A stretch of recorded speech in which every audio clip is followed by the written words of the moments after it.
amma dhiira oromoo kutaa kudhatata keessa dhiirri arsii jechuun girgiddaa kan ilaali girgiddaan aduubaa kan anuma keessa dhalatee keessa guddate girgiddaan aduubaa kan dubartii hin feene du'anii badan malee ni kaatti dhiyaatan dubartii hin feene fedhiidha akka barbaade si waliin raawwata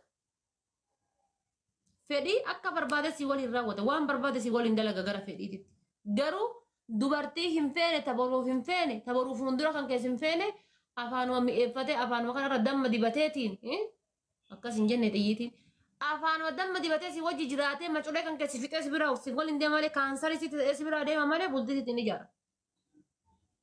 Nikaas hin godhatu du'ee lubbuun isaa dhabamti malee harbaan kamsa jedhee haadha kiyya dhukkubsate obboleessa kiyya dhukkubsate ekelis akkas ta'e maalii akkas ta'e juma takka na eeggadhu juma lama na eeggadhu ji'a sadi na eeggadhu ji'a afur na eeggadhu mee qoy mee maan ta'e gaafa jiini sadiif jiini afur sun gahe ilaal si luqqifate gaafa san gahe guyyaan sun gahe maali si luqqifate kute gaafa guyyaan sun jala dhiyaannaan sababa bakkuma fuudhee sababee hin beektu silki maganama galgala bitatu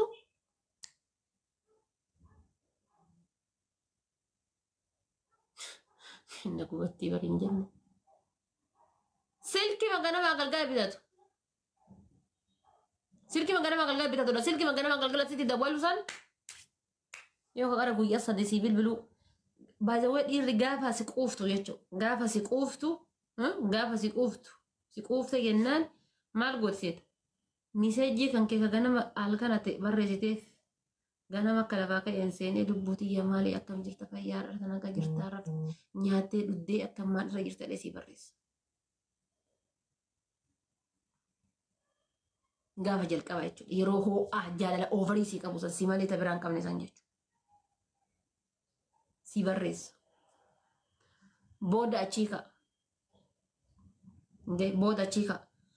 Gaafa gara si cufuutitti ka'e hoo maal godhateet meeseejii makan kee kana duuka ganama barreessitee galgala bira ga'a galgala barreessitee bira bule ka bira bulee jedhe biratti oola. Lubbuma tana irraa gara waan barbaaddeeti jedhiin si jaaladha gaafa akkasi ka'ee wallaahi akka nama soddaatitti haasa'utti sitti haasa'u si quufe ka akka nama soddaatitti haasa'utti. Haasai gaafa duraa buchee koo lubbuu koo dudduu koo yeroo sanarraa gad jijjiiramaa dhufu. Sanumarraa gadi buusaa dhufa jechuudha. Siigalee sanumarraa gad jijjiiramaa dhufa.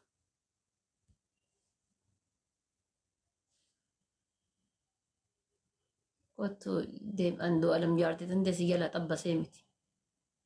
Andoo alam jedha jira taa'ee aduun mataa keetiitti haa baatu.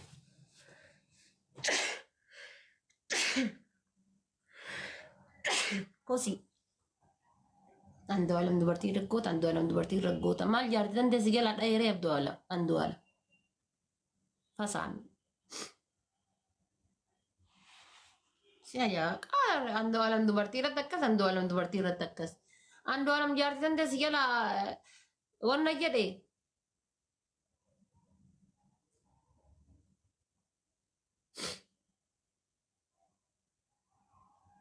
gudii bar koboota kanni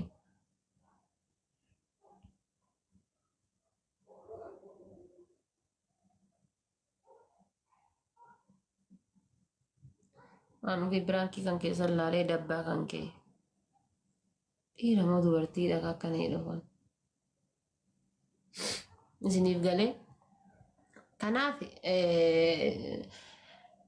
lakerno riwaayee andoo alamii rakkataa jirtan tokkoffaa haati faatee ekeraa hamattee naan hin jedhinaa malee meerra deebii maalirra deebii haati faatee ekeraa hamattee naan hin jedhinaa malee nama du'e hamachuun kee miti rabbiin kiyya naa haadhiisu tokkoffaa isin maan jechuudha tammaan amma duutee jirsun sirriin goone jechuudha sirriin goone dubartoonni hedduu barumsarraa akka fudhatan abdii qaba garuu waan sanirraa. Dubartoonni hedduu akka barumsarraa fudhatan abdii qaba. Haati faatee ekeraa hamattee naan hin jedhinaa malee ekeraa dhaawwaa jettee naan hin jedhinaa malee dubartoonni hedduu jechuudha akka waan sanirraa barumsa fudhatan abdii qaba. جارتي من دوالة متأمد لبون أن دبرت تنرى برم سراك فلت برم سرا فلت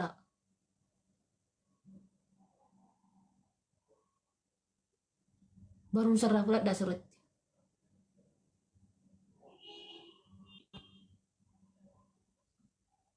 سنين قالي مالي في سنين جدا مالي بلس دي سيني مالي في سنين جدا توقفا dhiirri yeroo hunda yeroo hunda akkasitti hanga xafaantee kana kan kun isii dhooyee kun ijji isii baddee gumaa isii akka lubbuun isii baddutti jechuudha. Tumaan isiin tumamaa turte sun viidiyoo of suuraa nama isii argitan kun bar akka lubbuun isii baatu godhamaa ture jechuudha. Akka lubbuun isii baatu akka lafeen fuula isii caccabu godhamaa turte jechuudha ishiin tun. Kana hunda maa ofii obsiti. Kana hunda maaf ofii obsiti. Dubartoonni keenya rakkoo mataa keenyaa kan of danda'e qabna. Rakkoo mataa keenyaa kan of danda'e. Rakkoo mataa keenya of danda'e maal inni dhiirri tokko gaafa lubbuu si fiigi. Dhiirri tokko gaafa alsi biilaan si fiigi.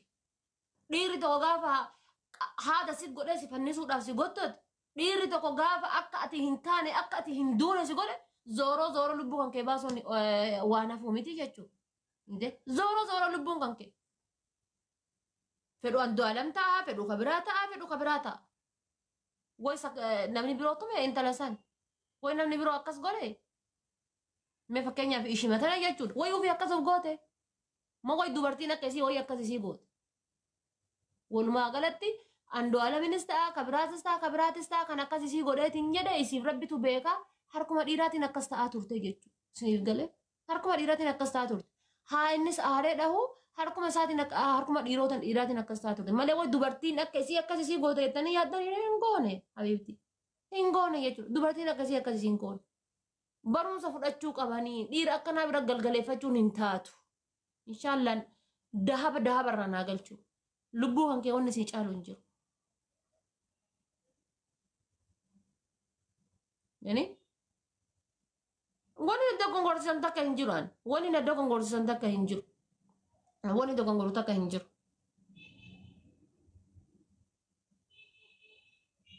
Wani iddoo gongorsiisan tokko hin jiru. Dhiira yeroo hunda lubbuu kan keetitti fiigumoo. Dhiira yeroo hunda gizee si dha'e bakka si dha'e hin laallanne moo. Dhiira akka barbaade si godhumoo. Dhiira go'aantii si godhate akka go'aantii si fayyadamu moo. Laa habiibi gadalii gala akkasii sun gadalii jechuudha jahannam seena akkasii sun. Who are you? Maal waan ta'eef.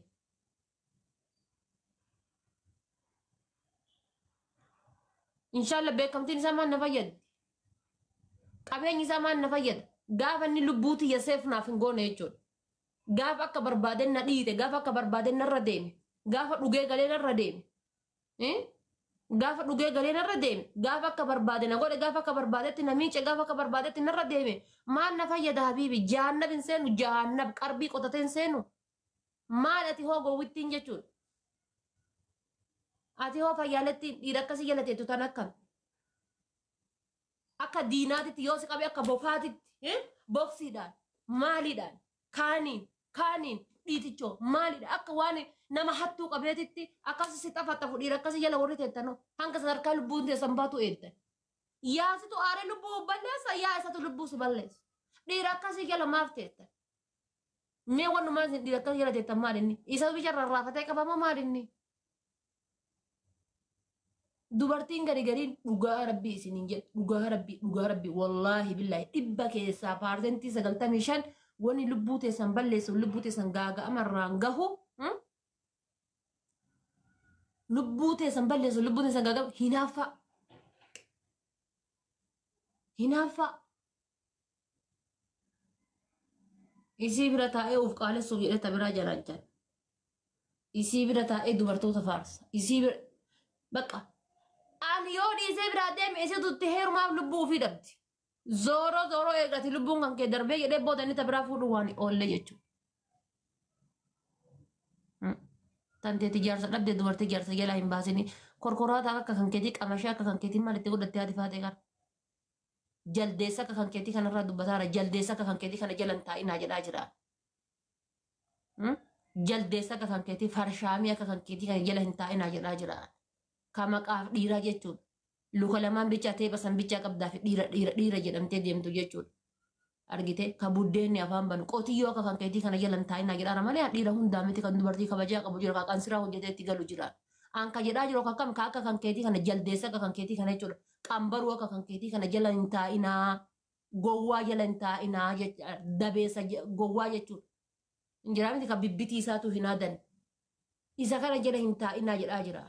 Dhiira gowwaa jala hin taa'inaa jechuun jira malee ani dhiirri an dhabee dubartii dhiira jalaa baasee hin jiru. Siif galee gowwaa akkana kana jala hin taa'inaa ka gizee si dha'u bakka si dha'uu hin laallan ka gizee aare keessa deemuu hin beenne kan gaafa aare mana keessa ol deebi'ee nyaata hin nyaanne argitee akkanaa jala hin taa'inaa jedhaa jira. Siif galee hin taa'inaa dhiira akkanaa jala gadalii haa galu. Wallaa hin taa'inaa dhiira akkasii jala. Maa isa biqiltuu ofirraa qabaa? Maal kun lubbuu kan kee qisaase? Nuti dhugaa baasan mee amma intaluma tana mee ta argitan tana tamma amdoo alamii tana jechuudha. Intam amdoo alamii tana isin argitan tan dhugaa isii eenyu baasaa jirame. Warri hadda fidee viidiyoo isii kana fuudhee fidee haadha taatu fedhu abbaa ta'an indoo maatii isii san irraayyuu wannoo qabaayyuu jechuudha. Maatii isii san irraayyuu dallansuu guddaa qaba. Dallansuu guddaa maatii isii san irraa qabu. Maatii akkamtu intalli dubaraa takka idimee isii diqqeena kanatti maatii biraa baatee haadhaaf abbaa biraa baatee hanga isii waggaa kana guutuu gurbicha kanaan waliin osoo guyyaa takka ayyee aabbadhee balbala isaanii hin dhanne waliin jiraattu zim jedhanii ilaalan. Eessa turan? Eessa turan meena hima? Tokko san lammaffaa isiin viidiyoo kana nama bira kaayatte. Haadha bira haa ta'u amma viidiyoo kana maatii isiititu poostii godhaara maaltu poostii godhaa jira jette. Dhugaan baatu mee eessa jirti? Sagalee qabdee bira kaayatteetu jira viidiyoo kana. Bar viidiyoo bichaan erganne akkana na godhe waan akkanaati jetteetiin ka isiin bira kaayatteetu jira. Mee dhugaan isii tantee tabaatu tamisi. Gaafate duute Khadiijaan dhugaa tantee si baafti hadhatamuu jala teettee xafaaxafamte. Dhugee galee sirra deema. Sakkaree galee sirra deema. Waa dubartii rayyoo waatitti dubbatte ol ka'ee akka harreetti sedhiita. Maal waan ta'eef abibtiti? Jaarraa kana keessatti sanuu maal waan ta'eef? Ijoollee shan yoo bira dhaltee jiraatte ijoollee shan dhalte san akkanatti akkana ilkaaniin qabadhuuti biraa baafadhu. Taaziyaan dhaquudhaan ta'u dhiirri akkana. Booyaan dhaquudhaan ta'u dhiirri akkana. Neevaru jireenyaaf hin ta'u dhiirri akkana. Hai waaqa labati sitti hin kaayanne. Samanaan inni sirra kaate yoo hin jiru. Lafumaa fuudhee si fuudhee manuma kireeffatanii manuma keessa galtaniitiin gaafa farshoo dhugee dhuufee galee hookaa bishaan kee hoo bishaan kan kee waati dubbannaan hoo naashiin abbaa manaatii waliin gabbaatee dhaabbattee suuraa kaata abbaa manaatii waliin sargii dhatta abbaa manaatii waliin koonsartii dhatta gaafa kan ammoo gaafa xiqilee gubbaa badde yookaan fooqii gubbaa badde yookaan mana keessatti of ajjeefte yookaan inni miti gaadhee lafa si buuseetiin jedhe qaama hin beekamneen duutee lagizeedhaaf akkana qoratamaa jira baxabaxamaa jira akkas ta'aa jira wanni qoratamuuf wanni gabbaa'u tokko hin jiru. Wanni qoratamu keessattuu Itoophiyaa keessa wanni qoratamee gabbaa'u hin jiru. Dhugaan hagammaa Oromoon baaftee hin jirtu. Dhugaan Oromoon baaftee yoo jiraate ekeraan kan kee gaafa ati duute fooloo godhama. Dhugaan Oromoo yeroo ammaa dhibbaa saartu san gaafa ati duute ekeraan kan kee fooloo godhama. Akkaawuntiin kan kee fooloo godhama. Waan biraatii miti zayitiif sukkaarri jala san jira. TikTokiin jala san jira. YouTubein jala san jira. Waan akkasii san si gaafachuuf fooloo si godhan. TikTokiin ni jira dhattanii fayyadamtanii yaadinaa. Siniif galee. Dubartoonni kennatamas hudduu teessan qabadhaa gattaa. Dhiira takka waliin haga jirtanitti dhiisuma sanitti alhamdulillah jedhaa gammadaa jiraadha. Tokkoon fuulatti garagaltanii tokko hudduutti garagaltanii jiraatinaa dhiira. Lubbuutu sin badaa bakka hin taanetti du'a raachaa duutan. Warroonni as keessa soogidda kaattanii as keessa tamboo kaattan du'a raachaa duutan. Du'a raachaa. Kama waliin jirtu sanii waliin alhamdulillah jedhee jiraadhu. Achillee dhatta. Asillee dhatta. Garasillee dhatta. Asitti illee mudhachuu feeta. Garasitti illee mudhachuu feeta. Isa hinaafsisuun. Isa hinaafsisuun jedhamu habiibi kun. Kun isa hinaafsisuun jedhamu. Kun dhiira hinaafsisuun jedhamu. Lubbuuf galaafachuu jedhama. Isin galee. Kun maal jedhama lubbuuf galaafachuu. ati dhiira tokko jala teettee gaafa dhiira tokko leellifte ati dhiira tokko jala teettee gaafa dhiira tokko korte zoro yaa ka ati nikaa malee korta santu lubbuu si baasa yaa ka ati nikaadhaan kortu kanatu lubbuu si baasa jechuudha guyyaa takka lubbuun kan kee harkuma isaanii keessatti dabarti haallaqee daqqaqee si galee gaafa dhiira tokko waliin jettan dhiira tokko harka keessa geettani dhiirri ta'uufiitii waa baxachuu jaalatti malee akka ati waa balleessitu hin jaalattu adabadhuuti dhiira waliin jirtu sanni waliin alhamdulillahi haaleluyyaa jedhi waliin jiraadhu gadi dabadhuuti bismillaahi irrahmaan irrahiim jedhite waliin jiraadhu sini galee jiraadhu adabadhuuti siif hin taane biraa bahiitii ka barbaadde jaaladhu jiraadhu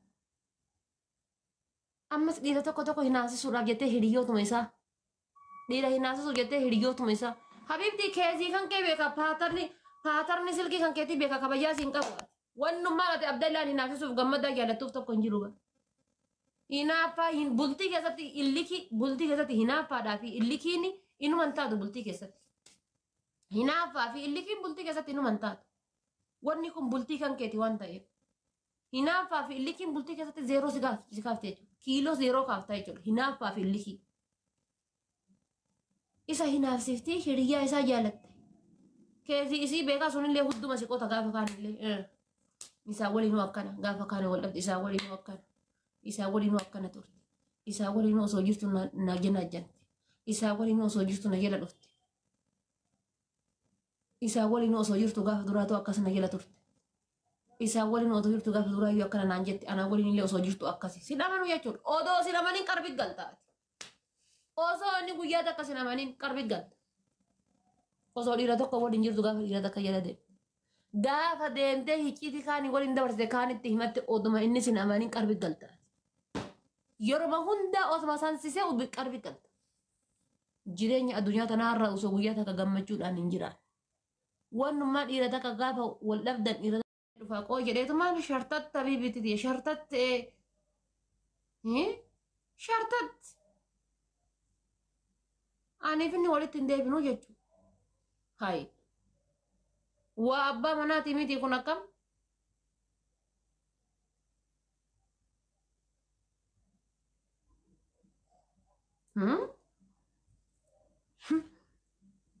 kanaafuu of eeggadha